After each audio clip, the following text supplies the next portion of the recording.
High, আমি না এই কাবাবটা আবারও বানিয়ে ফেললাম, তবে একটু অন্যভাবে। এখানে একটু এক্সপেরিমেন্ট করেছি, সেটা হচ্ছে একটা ডিম আর সেদ্ধ আলু।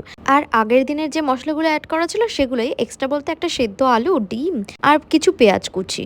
আসলে না এই কাবাবের রেসিপিটা আমার দিদা ছোটবেলায় আমার জন্য বানিয়ে নিয়ে আসতো, আর সেখান থেকেই আমার খুব ফেভারিট ছিল। এখন তো আমি নিজেই ট্রাই করি।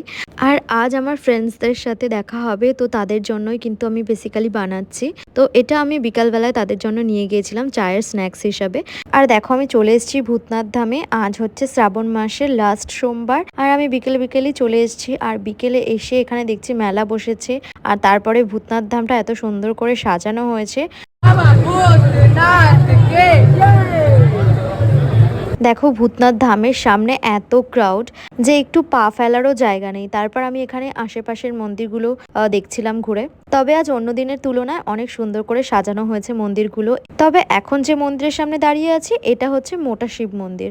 এখানকার লোকমুখে কথা শোনা যায় যে এই ঠাকুরটা নাকি মন্দির থেকে চলে যায়, তার জন্য শিকল দিয়ে বেঁধে রাখা আছে। আর এই গাছটাতে মনের কথা শেয়ার করলে আমি শুনেছি তা পূরণ হয়। তার জন্য আমিও এখানে একটুখানি মাথা ঠুকে বলে নিলাম, আর তারপর চলে এলাম। অনেক ভিড় ঠেলে গরমে হাঁপাতে হাঁপাতে বাইরে বেরিয়ে এসেছি, আর ঘেমে তো আমি পুরো চান হয়ে গেছি। আর আস্তে আস্তে আশেপাশের জায়গাগুলোও ঘুরে দিচ্ছিলাম। তো থ্যাংক ইউ ফর ওয়াচিং। আজকের মতো তাহলে এইটুকু, বাই।